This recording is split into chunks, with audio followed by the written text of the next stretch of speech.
"You make me suffocate," my stepmom said to me, so my dad sent me away to live with my aunt. Years later, after I finally thrived and built a real life, he tried to erase it all, and I refused. Hi, 15 male. Here. Probably too much backstory for a random post. But if I don't put it somewhere, my brain's just going to run laps with it. Also, sorry for any typos. I'm typing on my phone and autocorrect acts like it's my stepmom. My mom passed from an illness when I was a baby. I don't remember her voice, just the photos my aunt keeps in a shoebox, and this one story about how I used to kick off socks like it was my job. My dad raised me alone until I was 9.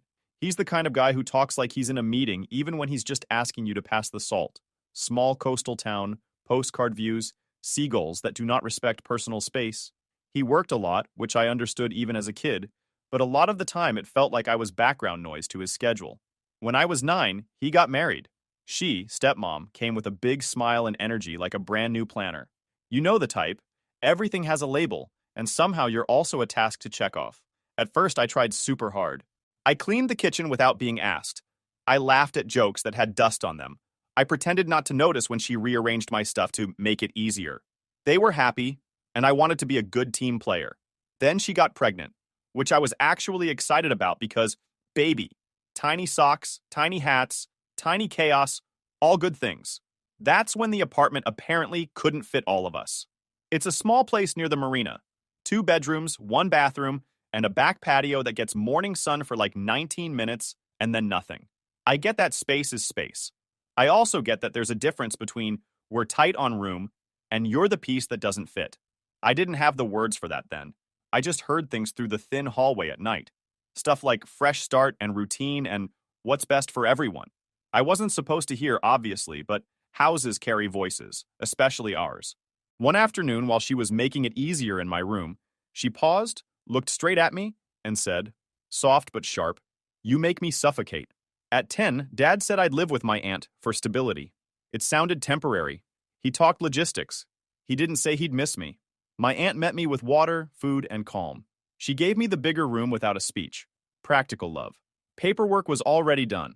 Bus routes, library card, routines. She made the basics easy. Dad called most Sundays at first. I could hear the marina on his end. Those big clanging sounds from boats I can't name right. He'd ask about grades and if my room was clean and say, good, good, like a stamp. Sometimes stepmom would pop in like a commercial and say, hi, honey, and then it was back to budgeting his time. I didn't hate him. I still don't. I just understood that the version of family he had in his head was a room I wasn't standing in. The baby came. I got a photo of a squishy face in a tiny hat. I put it on my desk next to a crooked paper crane my aunt tried to make. I visited that summer and held my brother, and he grabbed my thumb and fell asleep, and I swear my heart did something weird and new. I went back to the city and started remembering bus routes without the list. I found a corner bakery that puts too much sugar on everything, which is exactly the right amount. I learned how the school office smells in September. Dust plus lemon cleaner. I remembered to put my laundry in before 8 p.m., so we don't fight the building for machines. Little things. The kind that make a life. If you're wondering if I felt abandoned, I don't have one clean answer. Some days it was, hey, this works, I'm okay. And some days it was me staring at a bent fork for 10 minutes, like it had secrets. My aunt called me kiddo, but only when I looked tired. I got taller and my backpack strap stopped cutting into my shoulders. I started to sleep through the night without waking up to double check that I was allowed to be where I was. Summer's here again. I'm back at the coast, and inside the house things feel pointed. A kitchen conversation lit the fuse. Yes, I'm safe and have somewhere to go. I just need a plan. The city wasn't welcoming, but I found a court, got lost less, and kept showing up. My aunt's place runs on gentle systems. Notes instead of lectures. If I mess up, we fix it together. School was better than expected. Staff learned my name, I watched, adjusted, and found my lane. Debate sort of found me. I corrected a friend who swore you could charge a phone with a potato, and a kid from the team said, come Tuesday.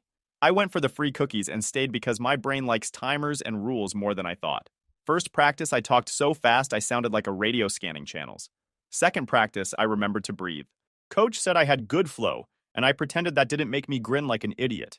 By the end of the year, I was leading drills, and people actually listened. Wild. Grades rose because someone sat nearby and cared whether I finished. Basketball turned into a habit. The rec center court has a chain net that sings when you actually hit it right. There's a regular group. Eli, headphones kid, Leo, too fast, maybe part hummingbird.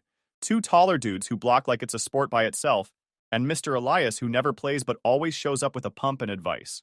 At first, I was absolutely not helpful. Then I learned to set ugly screens and see the open guy. The day Eli said, "You coming tomorrow?" I realized I was in. No membership form, just show up and run. I made a small crew. Art kid, math brain, fixer. We traded memes and helped each other pass. I still went back to the coastal town in the summers. That part didn't change. My brothers are little rockets. One tells me facts like he invented colors. The baby used to fall asleep holding my thumb and snore like a tiny bear. I keep trying with them because they didn't pick any of this. We build towers that fall, and they laugh like falling is the point. I can work with that. Contact with Dad during the year turned lighter. He'd text when report cards landed. Good job. Sometimes a 2-minute call on Sunday that felt like he was squeezing it in between other things. It didn't hurt as much when I stopped waiting for more. Not in a dramatic way. More like switching off a notification that always made me flinch. Stepmom made sure I knew my place without ever saying it straight. I'm not in their family group text. I only know the name because my brother told me once. Just us four. He said it happy. The way kids do when they don't know names can feel like closed doors. I smiled and asked him if he wanted to draw dinosaurs. He said yes and gave the T-Rex sunglasses. Very important detail. Routine is a cheat code. Show up, organize, eat decent. Life wobbles less. By spring, coach said I should try for captain next year. I pretended to play it cool and then grinned into a paper towel dispenser like it was a mirror. Being captain isn't about yelling. It's about noticing the quiet kid who needs someone to stand with them before the round. It's running a quick drill even when you'd rather go home. It made me feel useful in the exact way I didn't feel in that hallway at 9 years old. School ended. I packed light and headed back to the coast with a plan to stay neutral. I told myself I had a plan this time. Stay out of the house when it feels tight. Take my brothers to the park. Hit the court by the pier. Smile. Be polite. Don't expect invitations to things I'm not actually invited to. I can do neutral. Neutral is a skill. What I didn't pencil in was the kitchen at midnight. One light on. Dishwasher hum. Me halfway through a bowl of cereal. Dad walking in like the scene was already written. I'll get to that. For now, this is the chapter where the city taught me I'm not a problem to be moved around. I'm a person who can run a drill, box out a taller guy, and help a freshman finally make friends with fractions. That stuff counts. The coastal town always smells like salt and sunscreen, even when it's cloudy. The bus drops me by the marina, and I walk the same cracked sidewalk I've known since I was a kid, counting the 3 loose boards on the pier like they're old friends.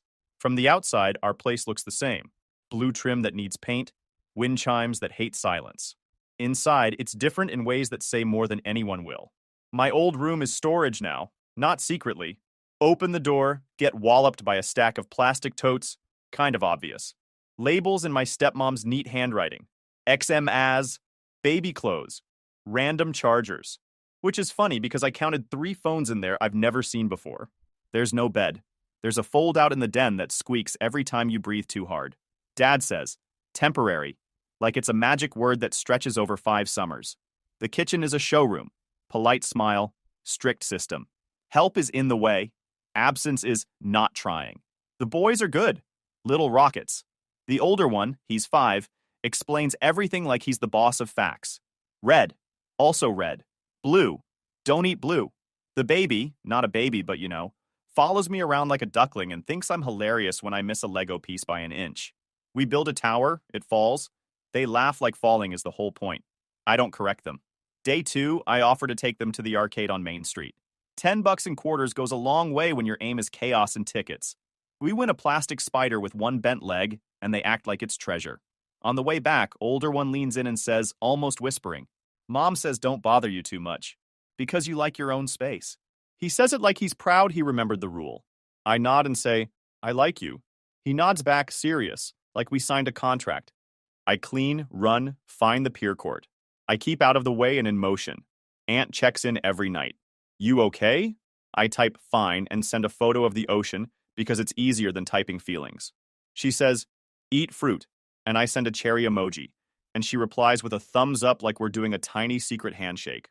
I kill time outside. Cheap matinees, long walks, the court. The house has a specific quiet at night.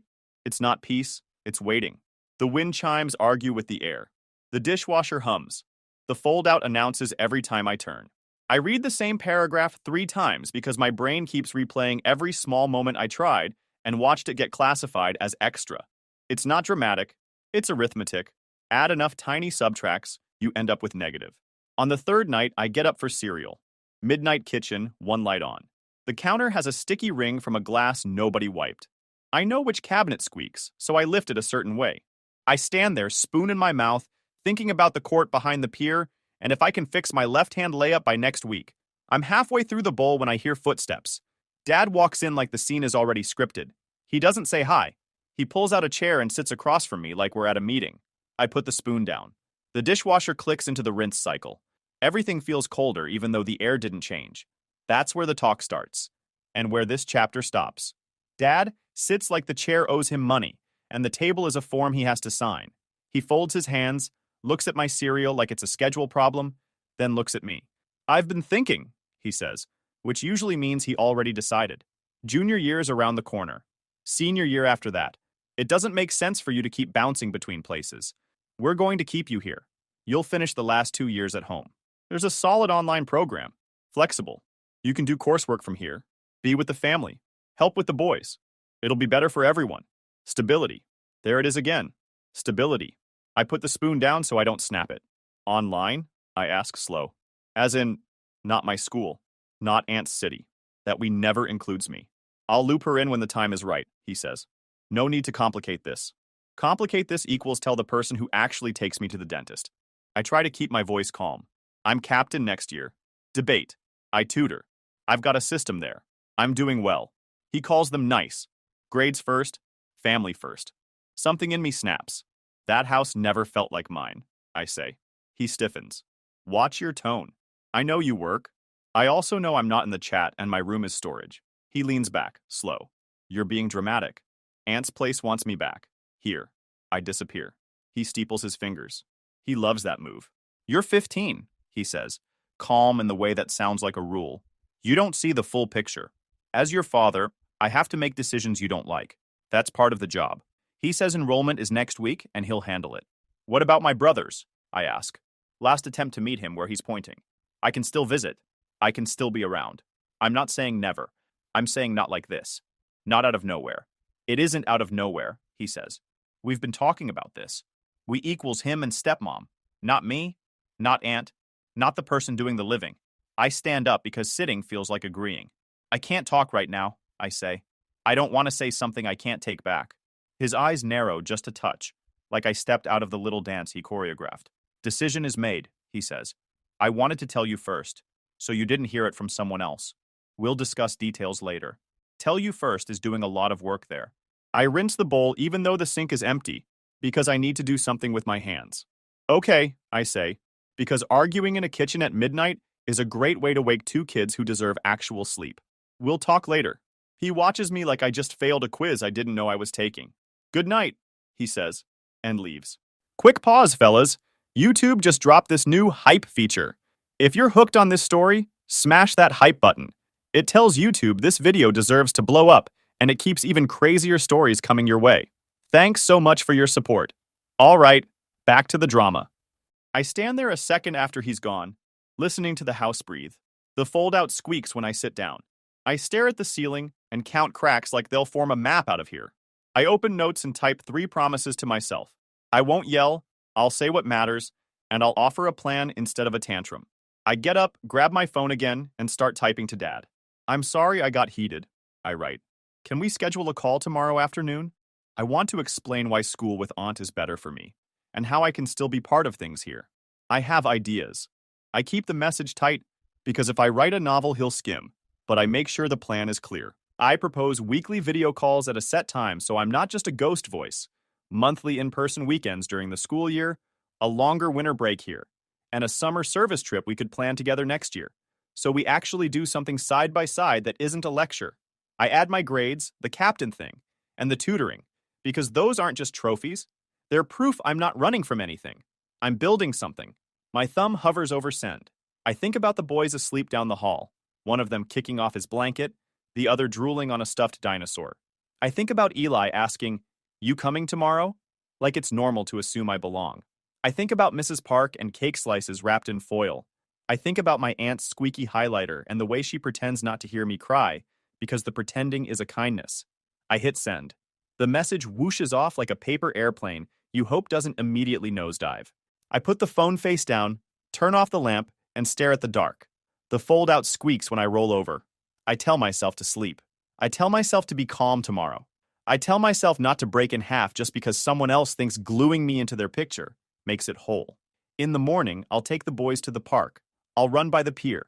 I'll keep the promise I made myself about staying calm and clear. And then I'll talk like a person who knows what his life looks like when it actually fits. I really hope he answers, but I already know what I'll do if he doesn't. And I checked my phone 3 times before Dad texted back. It was late morning, sun already mean through the blinds. The message was short. I stated my decision last night. That hasn't changed. Do not keep messaging about this. I'm out for work and back Saturday. We'll speak then. He didn't respond to the part where I offered calls and visits, and the service trip idea. No response to the part where I said sorry for raising my voice. Just a door, closed and labeled later. At the park, the older one wanted to race everyone. He ran like he had rockets in his legs and no brakes. The younger one sat in the sandbox and narrated his shovel as if it had important meetings to go to. I laughed at the right moments and felt that weird twin feeling of loving them for real while also counting down to the second I'd have to hand them back and be a wall again. The sun kept burning, the slide kept squeaking, and I kept telling myself not to think about Saturday like it was a dragon. I gave Aunt the short version. She said we'd handle our side if needed and praised the plan. Telling Stepmom felt risky, but necessary. Her text finally came while I was rinsing sand from tiny shoes in the sink. It was short. I didn't know this was happening. Hang tight. That was it. No smiley face, no extra words, just a door that might open. I reread it twice to make sure I wasn't imagining the tone. It wasn't warm exactly. It was more like a redirect, not kindness, power changing direction. The house started to shift after that, like someone adjusted a thermostat. Stepmom made a call in the bedroom with the door half closed. I heard my name once, muffled, then the low buzz of 2 people using their calm voices to move furniture inside your life. I hated that it felt like the answer had to come from her. I hated that my please listen bounced off Dad and stuck to someone who won't even add me to a chat. I also wanted it to work more than I wanted to be right. Dad texted me around dinner. We'll discuss when I return. Not a yes, not a no. Just a delay that tasted like metal. He asked me to keep an eye on the boys while she ran to the store. I said yes because the boys didn't pick any of this, and because saying no would give someone an easy line about me not helping. We ate early. The older one told me his 3 favorite colors in order, then changed the order mid-sentence. The younger one mashed peas with scientific focus. I cleaned while they played with the rubber snake and made it talk like a cartoon villain. Stepmom came back with a bag of groceries and a new set of dish towels that matched the fruit bowl. She thanked me for helping, then adjusted the stack I'd just made. Habit, I guess. When she put the boys to bed, the hallway felt like a stage waiting for a scene. I sat on the fold-out and tried to read a comic, but the panels kept blending into each other. I checked my phone twice even though I knew nothing else was coming. I thought about Eli asking if I was coming tomorrow, about Leo blurring in our photo because he always moves too fast for cameras, about Mr. Elias with the pump and the way he calls everyone kid, even when they're definitely older than me. I thought about how the chain net sings when you get the shot clean. I wanted that sound in my head more than I wanted the dishwasher hum. When the house went quiet, I heard another call start behind the bedroom door. It was Dad's voice this time, thinner through the wall, and Stepmom's a notch sharper. I didn't catch the words, but the rhythm said, meeting, but not the friendly kind. I waited without pacing, because the floorboard by the vent betrays you, and I did not need an audience. I don't know exactly how long it lasted. 10 minutes, maybe 15. Then the door opened. Footsteps. A glass set down too carefully in the kitchen, and silence again. My phone buzzed once. A calendar alert I forgot to delete. Nothing from Dad. I turned off the lamp and lay there pretending the fold-out was a decent bed. I tried to be proud of myself for not yelling, for offering a plan, for taking the boys out and fixing the squeak and doing the right things even when none of them got me a gold star. It felt like shooting free throws in the dark. You do the form, you trust the muscle memory, you wait for the chain to sing even if you can't see the rim. The last thought before I fell asleep was the dumbest. It was me imagining the service trip next summer. Me and Dad, and a schedule that isn't a trap. Doing something where we both have to carry weight that isn't each other. I don't know if that future exists. I just know I want one where I'm not a ghost in storage. Hang tight, her text said. I'm not great at that. but I'm learning. Stepmom disappeared into the bedroom with her phone. I washed bowls, listened through the door like I wasn't listening. Her voice went flat, then sharp, then flat again. I didn't catch all the words, just the shape of them. You didn't tell me. Then his voice through the tiny speaker, lower, calm in that way that means not calm. We already decided. Her again, louder. No, absolutely not. I could hear the dresser drawer bump shut like punctuation. Around lunch, my phone buzzed. Dad. I stepped onto the back patio so the boys wouldn't hear if it got weird. Seagulls were doing their loud routine over the marina. He didn't say hello, just started. I thought I made myself clear, he said. I told you my decision last night. You chose to go around me. I texted her because you told me not to message you, I said, and because she didn't know. Silence on his end, then a small sigh, like I'd failed a test I didn't know existed. Since you are unwilling to meet us halfway and be part of this family, I'm not going to force the issue.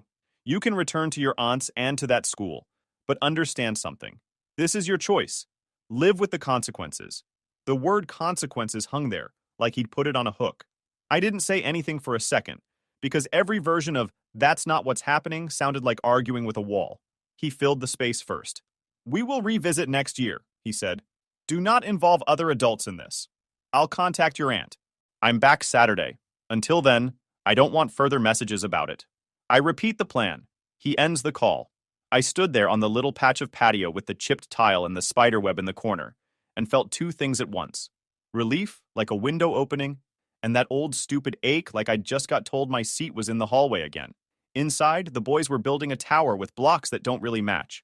I sat on the floor with them and tried to be present, and not think about the hook word he left hanging. Stepmom, your father's handling travel. Make sure your aunt can meet you. My email pinged a little later.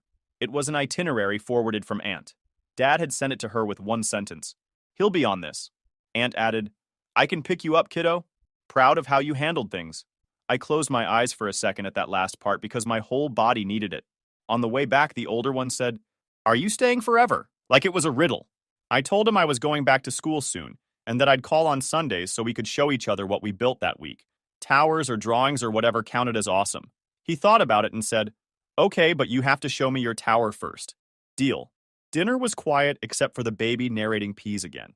Stepmom made 4 plates, set them with perfect edges, and told me there was pasta on the stove if I wanted. I ate at the counter and didn't mind it as much as I did last year.